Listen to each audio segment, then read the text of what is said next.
කොහොමද ලස්සන ළමයි? අද මම ඔයාලට ගෙනාවා ලස්සන පොතක්. නම තමයි රතුලෙන් වලව්ව. මේ කතාවේ ප්‍රධාන චරිතය වන්නේ ප්‍රතාප්. ප්‍රතාප් කියන්නේ වලව්වේ පරම්පරාව ගෙනියන්න ඉන්න එක මුරුමක්කාරයෙක්. බලය, ගෞරවය, ඉඩම් කඩම් දීපල එයාගේ නමට තමයි මේ සේරම බැඳිලා තියෙන්නේ. ප්‍රතාප් කියන්නේ කසාද බැඳපු පුද්ගලයෙක්. හැබැයි එයා කසාද බැඳට එයාට පළවෙනි බිරිඳත් එක්ක ගොඩ දුර ගමනක් යන්න හම්බෙන්නේ නැහැ. එයාගේ බිරිඳව ඝාතනය කරනවා. ඒකම එයාගේ හදවතත් නිහඬ වෙනවා. ඒ වුණාට ප්‍රතාප්ගේ අම්මා ප්‍රතාප්ට තනිකර වෙන්න දෙන්නේ නැහැ. කොහොම හරි කසාදයක් කරගන්න තමයි කියන්නේ. ඒ කළා එයා කසාදයක් කොහොම හරි කරවනවා. ප්‍රතාප්ගේ අම්මා තමයි සෙනෙහලතා මැණිකේ. සෙනෙහලතා මැණිකේ කියන්නේ ප්‍රතාප්ගේ අප්පච්චිගේ දෙවෙනි කසාදේ.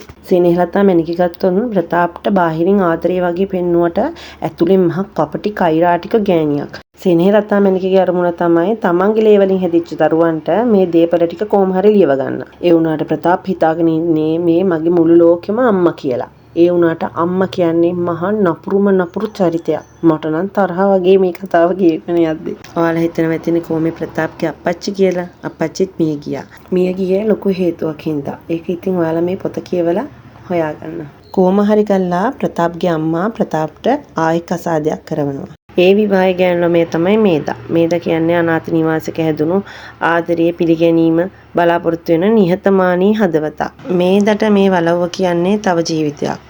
නමුත් ප්‍රතාප්ට ඒක තව බරක් අභ්‍යන්තර සටනක්. මේදගේ චරිත ගත්තොත් ගොඩක් දේවල් තියෙනවා මේද ගැන කියන්න. ඉතින් මම චුට්ටක් කිව්වොත් මේද කියන්නේ ලස්සන ගෑල් ළමෙක්. හරිම හිත හොඳ. අනිත් විස්තර දැනගන්න ඔයාලා මේ ලස්සන පොත කියවන්න.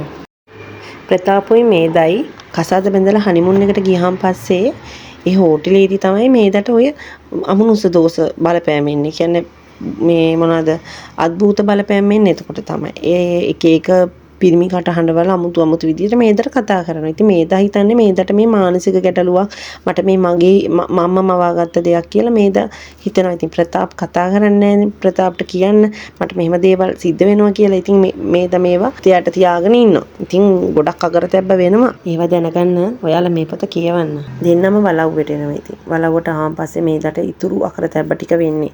ඉතින් වලව්වට ආවම මේදට එක නීති දානවා අර තැන් වලට යන්න එපා මේ තැන් වලට යන්න එපා මෙහෙම කියලා. ඉතින් මේද ඉතින් කල්පනා කරනවා ඇයි මට මෙහෙම කියන්නේ ඇයි මෙහෙම කරන්නේ කියලා. ඉතින් ওই ප්‍රතාප් ගොඩක් මේදට එයාලගේ සමාජ මට්ටමට නෑ කිය අකවුරු වෙන විදිහට කතා කරනවා. පෙන්නේ නැහැ ගොඩේ ගතිය අන්න එහෙම කීකේ මේද කියන්නේ අසරණ ගෑනු ළමෙක් නේ. යාට අඳින්නවත් නෑ. යාට තියෙන්නේ ගවුන් 2යි 3යි අඳින්නේ. එකක් දිගට තමයි තියෙන්නේ. ඉතින් මේ ප්‍රතාප් කියන්නේ හරි ෆැෂනබල් චරිතයක්. එයාට ඕනේ හොඳ පොෂ් එකේ පොලිෂ් එකේ ඇඳලා ඉන්න.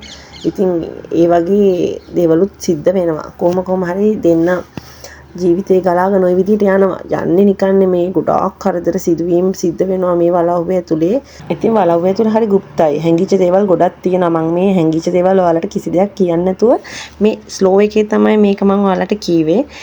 මේ ඔයාලා මේ පොත කියවන්න. පොත කියවද්දි තමයි මේකේ හැංගිච්ච දේවල් එළියට එන්නේ. ඉතින් මේ හැංගිච්ච දේවල් කිව්වොත් කිසිම කුතුහලයක් නැහැනේ පොතේ. මේ පොත කියවද්දි තමයි කුතුහලේ මතුවෙන්නේ ඔයාලට.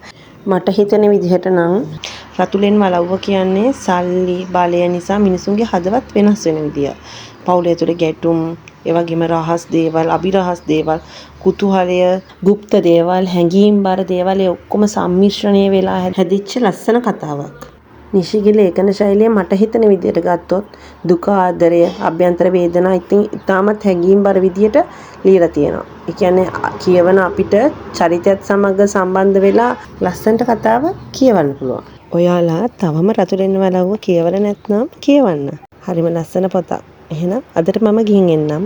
ලස්සන පොතක් එක්ක ඔයාලා බලන්න එන්නම්.